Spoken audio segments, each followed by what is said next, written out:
Buletin 1.30 10 November bersama saya Marsila Hassan. Tajuk utama tengah hari ini. 3 warga asing serang polis dengan parang ditembak mati. 4 individu menyamar pegawai SPRM di Reman.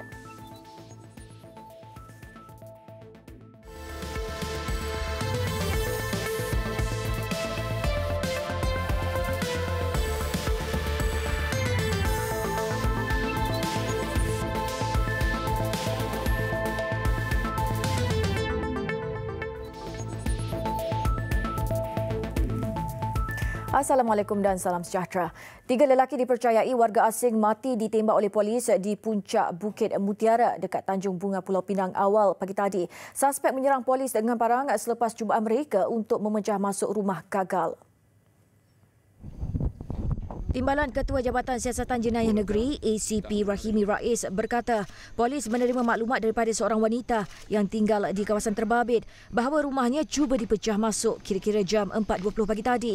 Pasukan polis yang bertindak segera atas maklumat itu terserempak dengan 3 suspek terbabit di jalan raya dan mengarahkan mereka supaya berhenti. Sampai di satu kawasan gelap, ketiga-tiga lelaki tersebut telah menyerang pasukan polis dengan bersenjatakan parang, dan dalam mempertahankan diri pihak polis telah melepaskan tembakan dan berjaya menewaskan ketiga-tiga lelaki tersebut. Okey. Hasil daripada siasatan awal mendapati ketiga-tiga lelaki tersebut tiada sebarang pengenalan diri dan kita percaya berkemungkinan mereka adalah warga negara asing. Pihak polis juga percaya yang kita telah berjaya menyelesaikan beberapa kes samun pada tahun 2018. Kata Rahimi, terdapat 7 kes samun dilakukan warga asing di daerah timur laut pada tahun ini. Polis juga menjumpai 3 bilah parang digunakan suspek di tempat kejadian. Ketiga-tiga suspek dianggarkan berusia 30-an. Mayat dibawa ke Hospital Pulau Pinang untuk dibedah siasat. 4 individu yang menyamar sebagai pegawai Suruhanjaya Pencegahan Rasuah Malaysia SPRM direman selama 6 hari di Mahkamah Magistrate Putrajaya hari ini bagi membantu siasatan berhubung kes meminta suapan sebanyak RM2 juta bagi menyelesaikan kes melibatkan seorang individu berpangkat Datuk Seri. Magistrate Muhammad Bukhari Mat Ruslan membenarkan permohonan reman SPRM mulai hari ini sehingga 15 November depan. Semalam, SPRM menahan 3 individu pada pukul 3 petang dan seorang lagi jam 8.15 malam. Ketiga-tiga suspek berusia antara 33 hingga 49 tahun itu ditahan di sebuah kelab golf di Sungai Buloh, Selangor. Manakala seorang lagi yang berusia 37 tahun ditahan di rumahnya di Wangsa Melawati, Kuala Lumpur. Menurut sumber, keempat-empat lelaki berkenaan bersubahat meminta wang suapan RM2 juta daripada seorang lelaki bergelar Datuk Seri yang didakwa mempunyai kes membabitkan SPRM. Susulan penahanan itu, SPRM merampas 7 telefon bimbit serta beberapa dokumen berkaitan serta wang tunai berjumlah RM48,350 daripada salah seorang suspek.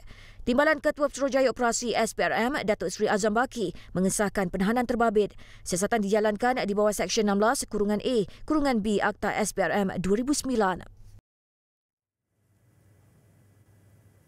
Perdana Menteri Tun Dr. Mahathir Mohamad tiba di lapangan terbang Sultan Ismail Petra, Bengkalan Cepa jam 9.30 pagi tadi untuk lawatan kerja sehari di Kelantan. Beliau memulakan lawatan dengan mengadakan mesyuarat tertutup bersama semua 14 ketua bahagian Parti Pribumi Bersatu Malaysia Bersatu Negeri Kelantan di sebuah hotel di Kota Baru. Perdana Menteri tiba di bilik mesyuarat tepat jam 10.19 pagi dan disambut oleh pengerusi Badan Perhubungan PPBM Kelantan, Datuk Kamarudin Mat Nur serta timbalannya, Datuk Sazmi Miah.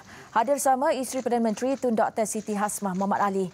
Ini lawatan pertama Tun Dr. Mahathir sebagai Perdana Menteri Malaysia ke-7 apabila dilantik semula ke jawatan itu selepas pilihan raya umum lalu. Mengikut jadual lawatan beliau jam 11.30 pagi, Tun Dr. Mahathir mempengerusikan perhimpunan dan majlis penerangan dan dialog yang amat berhormat Tun dengan pemimpin dan wakil-wakil semua parti komponen Pakatan Harapan PH. Manakala pada sebelah petang beliau akan menerima kunjungan hormat daripada Menteri Besar Kelantan Datuk Ahmad Yaakob. Ini disusuli perjumpaan dengan ketua-ketua Jabatan Persekutuan Negeri pada jam 3 petang.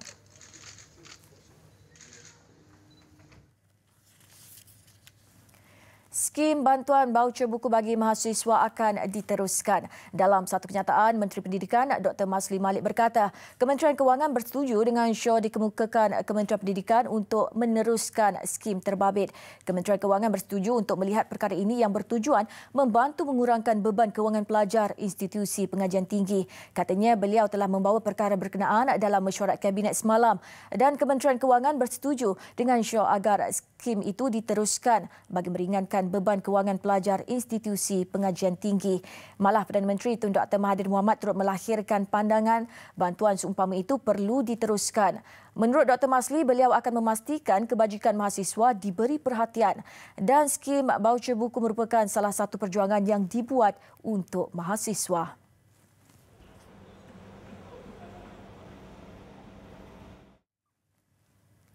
Kerajaan diminta mengkaji semula cadangan untuk memansuhkan hukuman mati mandatari di negara ini. Ia berikutan cadangan berkenaan yang dilihat tidak adil kepada mangsa serta keluarga selain dikuatiri meningkatkan lagi kadar jenayah dan masalah sosial. Gesaan itu disuarakan oleh 3 waris kes pembunuhan berprofil tinggi yang pernah menggemparkan negara dalam satu sidang media di ibu negara.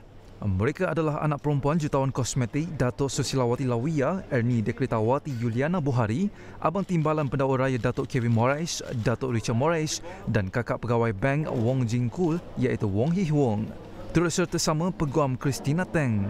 Ernie Dekretawati yang kehilangan ibunya Datuk Susilawati yang dibunuh kejam bersama 3 lagi individu pada 2010 berkata, pemansuhan hukuman itu hanya akan mengundang perkara negatif selain mengguris hati keluarga terlibat. Bila benda-benda ni berlaku, ya, semua orang akan takut pada keselamatan. Macam saya sendiri, bila saya rasa the death penalty ni akan di-abolish, the first thing first, I akan fikir, apa akan jadi pada family kita? Apa akan jadi? Kalau dia terlepas, apa akan jadi pada kita pula? Mana tahu, we'll think, everyone boleh fikir, you tahu, orang lain boleh fikir secara jauh apa yang akan berlaku, adakah dia akan balas dendam balik kat kita. Pendapat sama turut disokong Datuk Richard Moraes yang sehingga kini masih terkesan dengan pembunuhan kejam abangnya. No, I don't think they should end this. You know, the way my brother was murdered. My God, it really made me, even until today, I'm not very, I'm not really well. For the stress I went through in 2015. You know what I mean? For the day my brother's body was found. And it's affected my life, my business, everything. Kakak kepada Wong Hee Wong pula berkata pemansuhan hukuman itu akan menimbulkan pelbagai persoalan dan kemarahan dalam kalangan ahli keluarganya. Dalam kes ini, isteri mendiang didapati bersalah oleh mahkamah kerana terbabit dan bersubahat membunuh Jin Kui dan telah dijatuhkan hukuman mati. The wife already sentenced to get death sentence, but she still can control the custody and the estate of my late brother. Because she is one of the administrator in the LA. For the custody, she doesn't want to release to our family. Pada 7 Oktober lalu, Menteri di Jabatan Perdana Menteri Datuk Liew Vui Kiong memaklumkan kajian untuk memasukkan hukuman mati mandatori di negara ini berada pada peringkat akhir sebelum dibentangkan kepada Kabinet hujung tahun ini. Kajian dibuat bagi mengikut standard antarabangsa berkaitan hak asasi manusia. Bertemu kembali. Walaupun terpalit kontroversi peningkatan mendadak bilangan keahliannya, proses pemilihan Majlis Kepimpinan PKR Pusat dan Negeri bagi cabang Julau berjalan dengan lancar setakat siang tadi.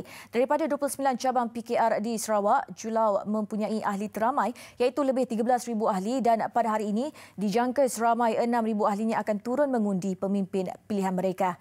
Bersama wartawan Kadir Edison di Julau bagi mengetahui perkembangan seterusnya.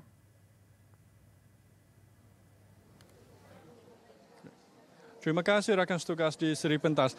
Baik, secara keseluruhannya untuk hari ini boleh dirumuskan pemilihan di Julau ini berlangsung secara tenang walaupun terdapat cubaan untuk timbulkan kekecohan sebentar tadi. Namun perkara itu dapat dikawal sepenuhnya oleh pihak polis yang berada di lokasi pemilihan.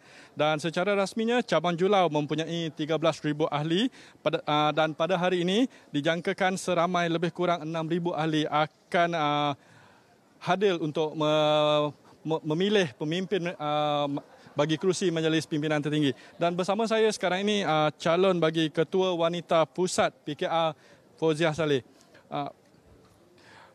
Baik YB, bagaimana YB melihat situasi proses pemilihan yang pada hari ini?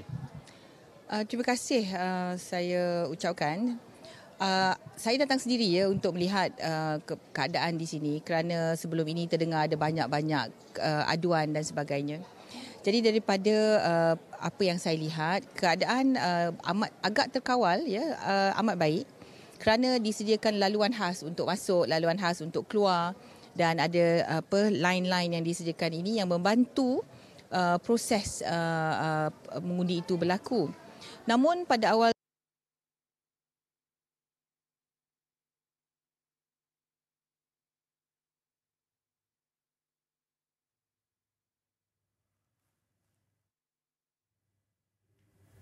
Maaf atas masalah teknikal yang berlaku. Baik, kita beralih ke perkembangan seterusnya.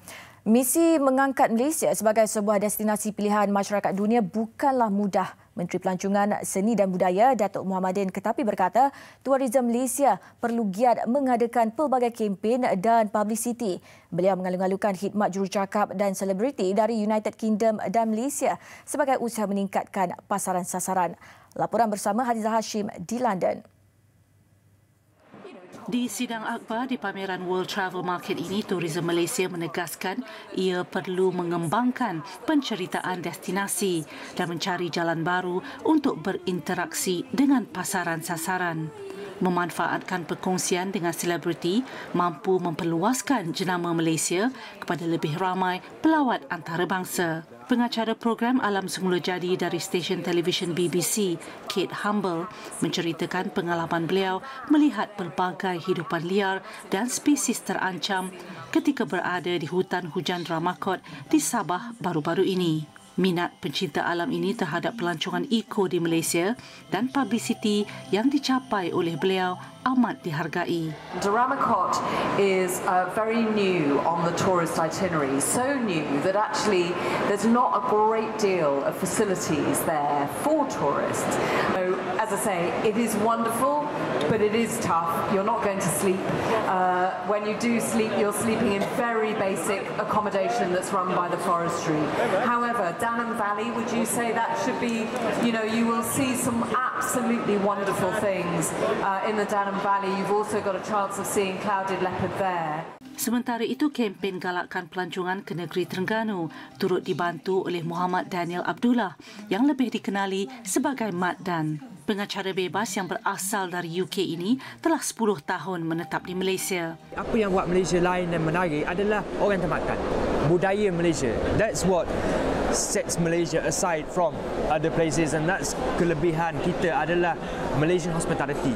Ini kita boleh gaul sikit dengan orang ke sini ini. Mungkin lepas ni boleh juga kita try associate Mat Dan dengan Malaysia as a whole lah untuk market luar daripada Malaysia.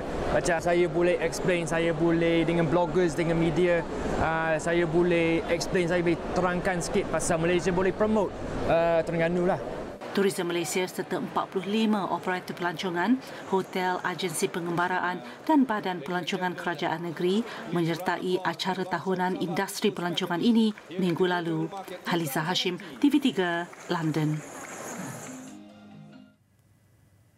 Tidak hanya menumpukan kualiti produk tetapi memberi pengalaman unik kepada pelanggan. Sebagai persediaan menghadapi sesi persekolahan tahun depan, Faber-Castell Malaysia melancarkan bas kembali ke sekolah.